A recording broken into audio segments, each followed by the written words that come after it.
Alors bonjour, dans cette présentation on va voir le corrigé de l'exercice 18, donc la suite des travaux dirigés. Alors on vous demande pour la première question de montrer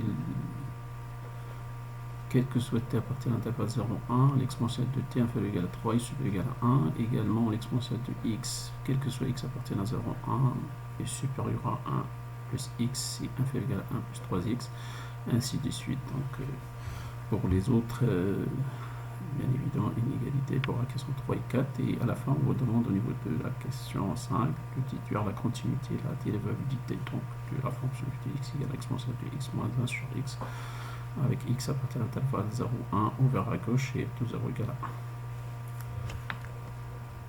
1. Alors, très bien, pour la question 1, alors on va montrer donc l'exponentielle de t supérieur ou égal à 1 et inférieur ou égal à 3, quel que soit t à partir de l'intervalle 0, 1. Alors il y a plusieurs façons, plusieurs manières. Soit on va étudier la monotonie des fonctions à définir, soit on va appliquer donc le théorème des équations finies. Donc on va voir trois méthodes. Alors la première méthode, c'est on va utiliser la monotonie de la fonction f de t égale à l'exponentielle de t.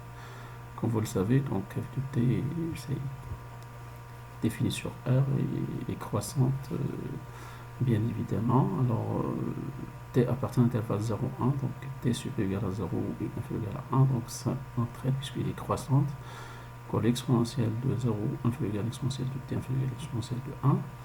Donc automatiquement on obtient bien évidemment 1, l'exponentielle de t, et bien sûr l'exponentielle c'est 2,772 inférieur ou égal à 3, donc on obtient facilement courant, donc quel que soit t à partir de l'intervalle 0, 1, donc l'exponentielle de t supérieur ou égal à 1 et inférieur ou égal à 3. Voilà.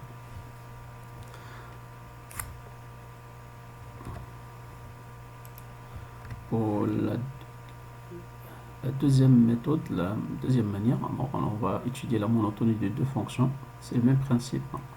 Alors pour montrer l'exponentielle de t inférieur ou égal à 3, on va poser donc la fonction f de t égale à l'exponentielle de t moins 3. Et pour montrer l'exponentielle de t supérieur ou égal à 1, on va donc utiliser la fonction f de t égale à l'exponentielle de t moins 1. Alors pour la première, la fonction f de t égale à l'exponentielle de t moins 3, on va étudier la monotonie de cette fonction.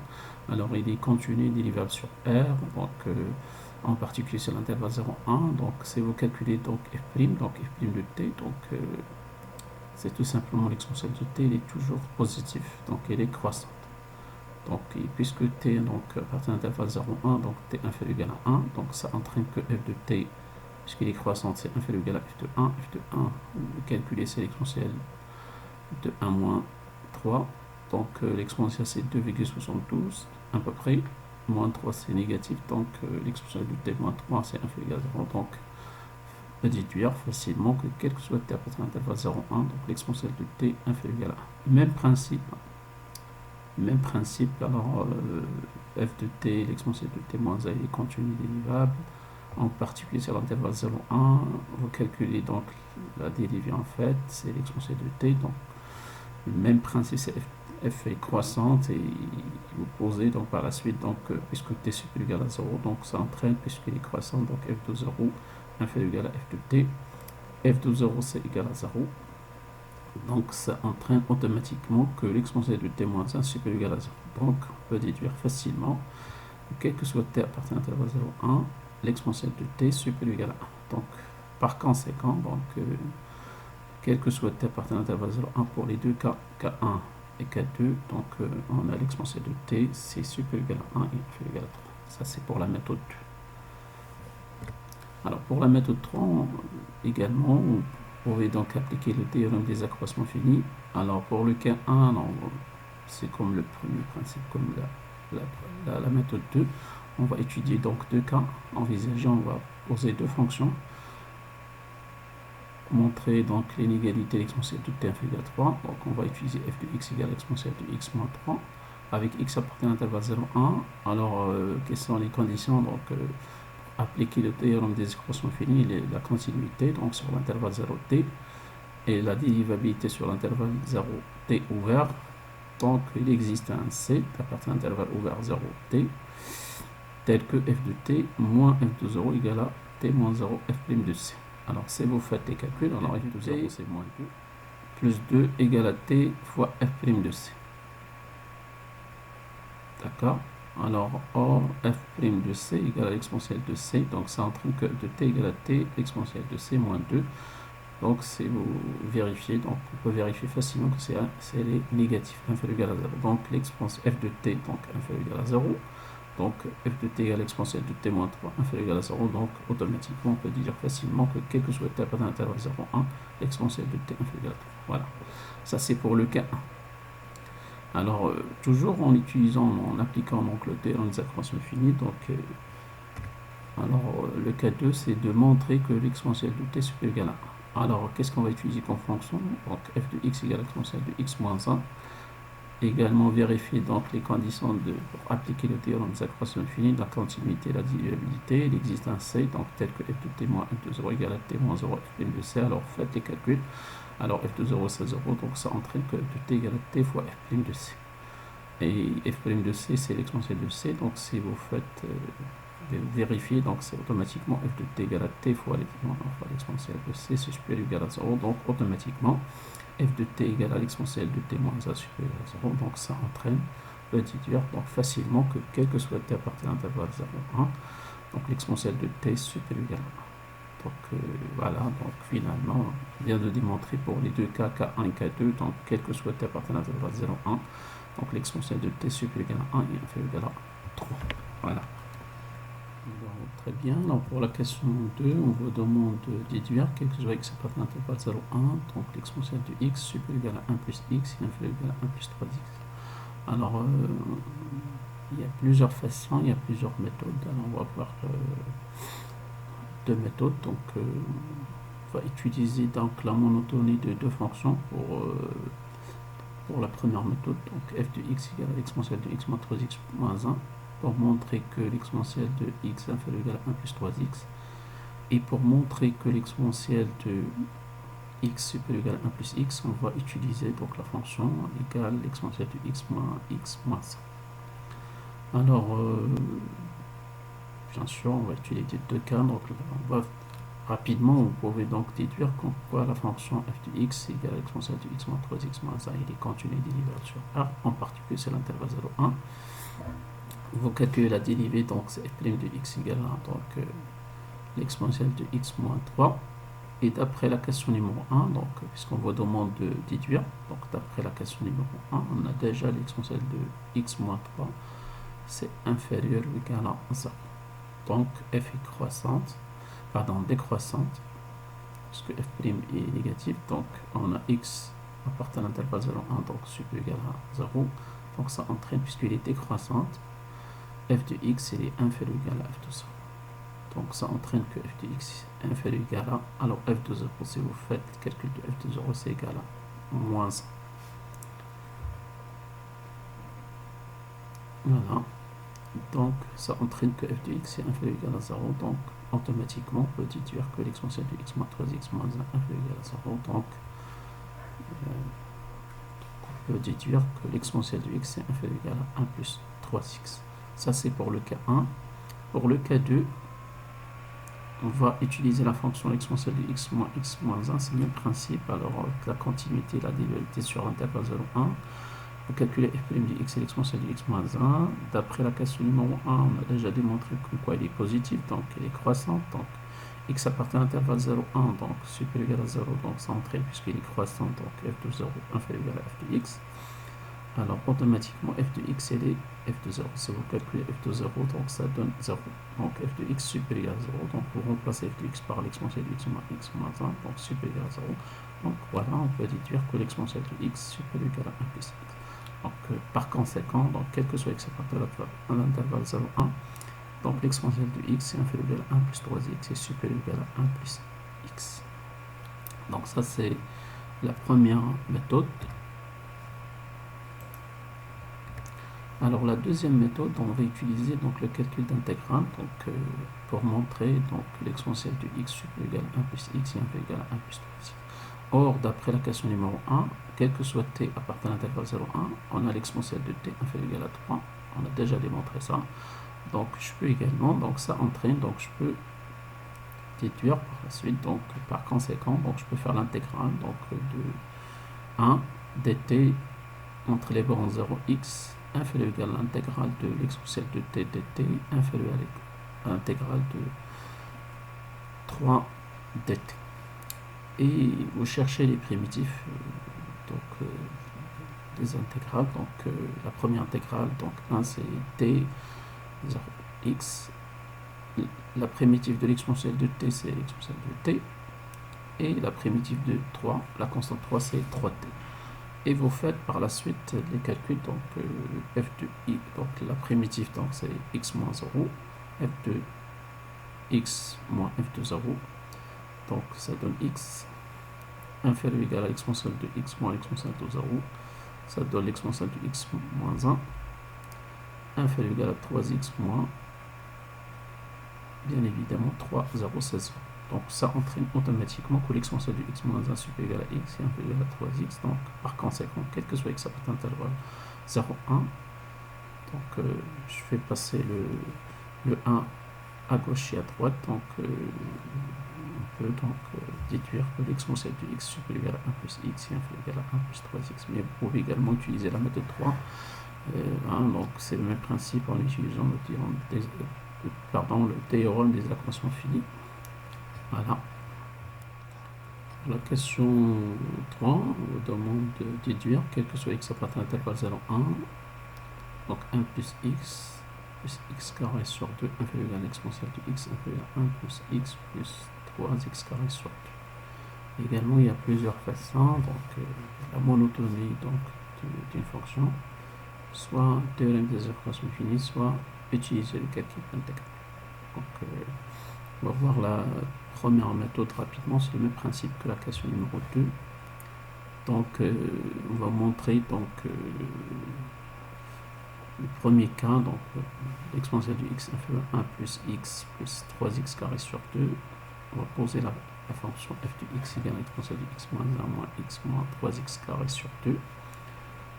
La continuité et la dérivée sur R en particulier sur l'intervalle 0, 1, on calcule la dérivée, le même principe que la question numéro 2. f' de x égale à l'exponentielle de x moins 1 moins 3x d'après la question numéro 2, donc ce qu'on vous demande de déduire. Donc c'est inférieur ou égal à 0. Donc elle est décroissante, donc ça entraîne que x supérieur ou égal à 0 entraîne donc f de x inférieur ou égal à f de 0. Alors si vous calculez donc f de 0, donc c'est tout simplement 0. Donc f de x c'est inférieur ou égal à 0. Donc c'est implique l'exponentielle de x moins 1 moins x moins 3x carré sur 2 inférieur ou égal à 0. Donc voilà. Donc c'est de faire passer le 1, le x, le 3x carré 2 sur le côté. Donc automatiquement on obtient l'exponentielle de x inférieur à 1 inférieur ou égal à 1 plus x plus 3x carré sur 2. Ça c'est pour le premier cas. Alors on va voir le deuxième cas. Voilà. Alors pour le deuxième cas, on va montrer l'exponentielle de x supérieur à 1 plus x carré sur 2. Donc on va poser la fonction f de x égale à l'exponentielle de x moins 1 moins x carré sur 2. Et les continue dérivables sur l'intervalle 0, 1. Calcule la dérivée, donc c'est f' de x égale à l'exponentielle de x moins 1 moins x c'est supérieur ou égal à 0 d'après la question numéro 2. Et voilà, donc f est croissante, donc x supérieur à 0, ça implique que f de x supérieur à f de 0.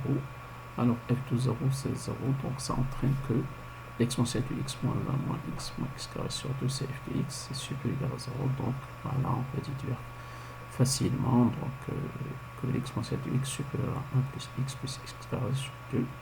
Donc par conséquent, donc avec les deux, donc d'après les deux cas, donc quel que soit x appartenant à 0, 1, donc l'exponentielle de x est supérieur à 1 plus x carré sur 2 et inférieur ou égal à 1 plus x plus 3x carré sur 2. Alors pour la méthode donc d'intégrale, donc c'est la deuxième méthode en fait, on vous demande donc également d'utiliser le calcul d'intégrale. Donc on a déjà d'après la question numéro 2 quel que soit t appartenant à l'intervalle 0, 1, l'exponentielle de t supérieur ou égal à 1 plus t est inférieur ou égal à 1 plus 3t. Donc si vous calculez les intégrales des trois fonctions, donc c'est l'intégrale de 1 plus t dt entre les bornes 0 x inférieur ou égal à l'exponentielle, l'intégrale de l'exponentielle de t inférieur ou égal à l'intégrale de 1 plus 3t dt. Alors vous cherchez, vous calculez les primitifs. Alors 1 plus t, donc la primitive c'est t plus t carré sur 2. La primitive de l'exponentielle de t c'est l'exponentielle de t. Et la primitive de 1 plus 3t, donc c'est tout simplement t, c'est t plus 3t carré sur 2. Et faites les calculs, donc automatiquement on obtient x plus x carré sur 2, inférieur ou égal à l'exponentielle de x moins 1, inférieur ou égal à x plus 3x carré sur 2. Faites passer le 1 de l'autre côté et voilà, on obtient automatiquement, par conséquent, quel que soit x appartient à l'intervalle 0, 1, donc 1 plus x carré sur 2 inférieur ou égal à l'exponentielle de x inférieur ou égal à 1 plus x plus 3x carré sur 2. Voilà. Pour la question 4, c'est le même principe que la question 3, donc il y a plusieurs façons, il y a plusieurs manières. Alors, on va voir la monotonie d'une fonction, également le calcul d'intégrale. Donc pour calculer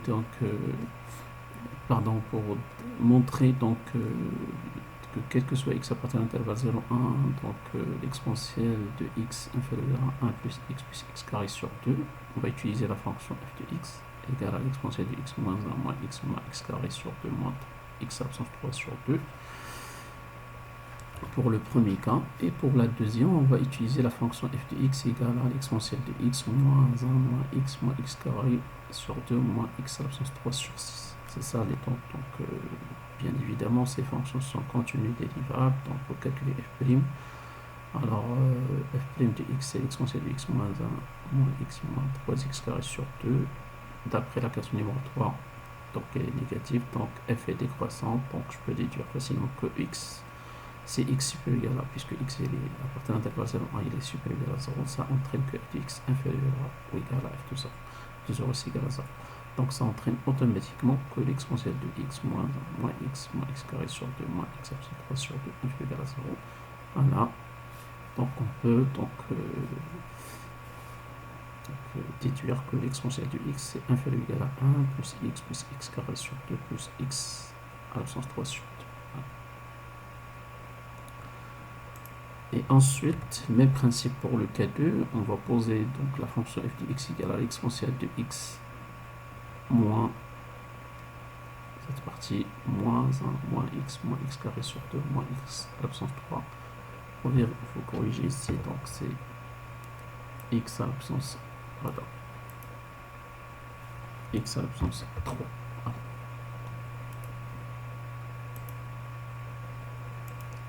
Voilà. Alors il est continu dérivable, donc vous calculez f' de x et l'exponentielle de x moins 1 moins x carré sur 2, il est supérieur à 0 d'après la question numéro 3. Et donc on peut déduire que f est croissante, x supérieur à 0, ça implique que f de x supérieur à f de 0. Donc automatiquement, l'exponentielle de x moins 1 moins x carré sur 2 moins x absence 3 supérieur ou égal à 0. Également, il faut corriger, donc ici c'est x absence. Exposons à 1.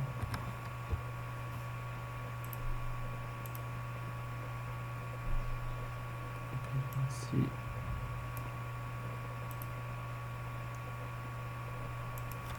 Voilà. Supérieur ou égal à 0. Donc automatiquement, on peut déduire que l'exponentielle de x est supérieur ou égal à 1 plus x carré sur 2 plus x absence 3 sur 6. Donc, par conséquent, quel que soit x appartenant à l'intervalle 0, 1, on a l'exponentielle de x supérieur ou égal à 1 plus x carré sur 2 plus x absence 3 sur 6, c'est inférieur ou égal à 1 plus x carré sur 2 plus x absence 3 sur 2. Bien. La méthode 2, on va utiliser calcul d'intégrale comme la question numéro 3. Or, d'après la question numéro 3, on a quelque chose t appartenant à l'intervalle 0, 1 plus t carré sur 2 inférieur ou égal à l'exponentielle de t inférieur ou égal à 1 plus t plus 3t carré sur 2. Alors, automatiquement, l'intégrale de ces trois fonctions, donc ça va être l'intégrale de 0x 1 plus t carré sur 2 dt inférieur à l'intégrale l'exponentielle de t dt inférieur à l'intégrale de 1 plus t plus 3t carré sur 2. Et ensuite, il faut déduire facilement les primitives des trois fonctions. Alors, la primitive de la première fonction, c'est t plus t carré sur 2 plus 3 à la puissance 3 sur 6. La primitive de l'exponentielle de t, c'est l'exponentielle de t. Et la primitive de 1 plus t plus 3t carré sur 2, c'est tout simplement t plus t carré sur 2 plus 3t à la puissance 3 sur 6. On peut simplifier pour la dernière partie. Donc, on se trouve avec la primitive t plus t carré sur 2 plus t à la puissance 3 sur 6. Donc, c'est 1 demi. Et faites les calculs par la suite. Donc, les trois primitifs, alors on obtient automatiquement que l'exponentielle de x moins 1 c'est supérieur égal à x plus x carré sur 2 plus x à la puissance 3 sur 6 et inférieur égal à x plus x carré sur 2 plus x à la puissance 3 sur 2. Donc par conséquent, quel que soit x appartenant à l'intervalle 0, 1, l'exponentielle de x est supérieur égal à 1 plus x carré sur 2 plus x à la puissance 3 sur 6 et inférieur égal à 1 plus x carré sur 2 plus x à la puissance 3 sur 2. Alors très bien, pour la question 5, on vous demande de déduire la continuité, la dualité de f de x égale à l'exponentielle de x moins 1 sur x au point 0 avec x appartenant à l'intervalle 0, 1 ouvert et f de 0 égale à 1. Alors on vous demande d'étudier la continuité et la déductibilité. Alors on va commencer par démontrer donc la continuité de f au point 0. Alors il y a plusieurs façons, mais la méthode préférable c'est la méthode 3, parce qu'on vous demande de déduire. Alors, mais vous pouvez penser également à ces manières, ces façons. Donc, je peux par exemple utiliser la fonction u de x égale à l'exponentielle de x.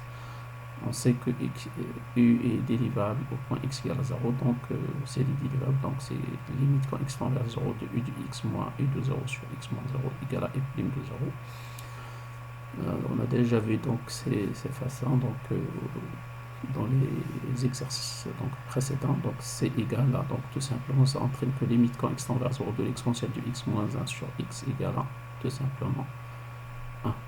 Voilà. Donc limite quand x tend vers 0 de f de x égale à f de 0 égale à 1, donc c'est f est continu point 0. Voilà.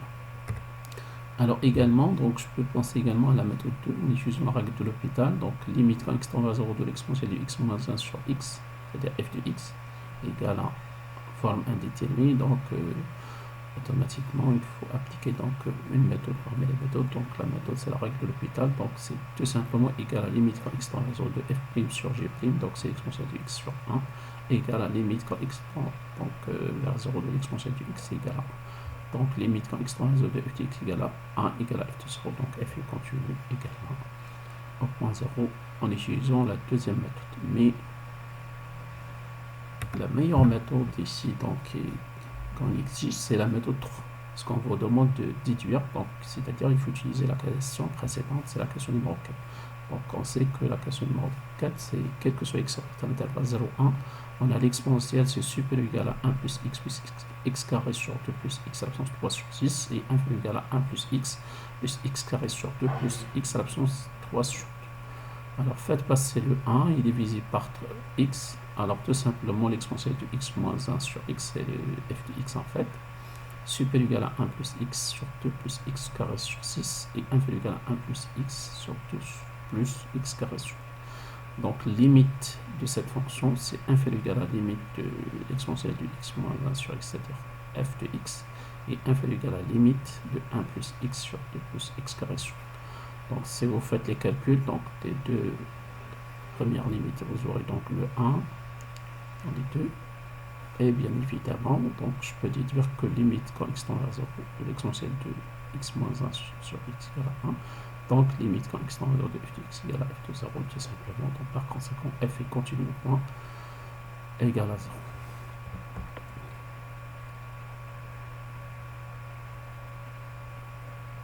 Voilà.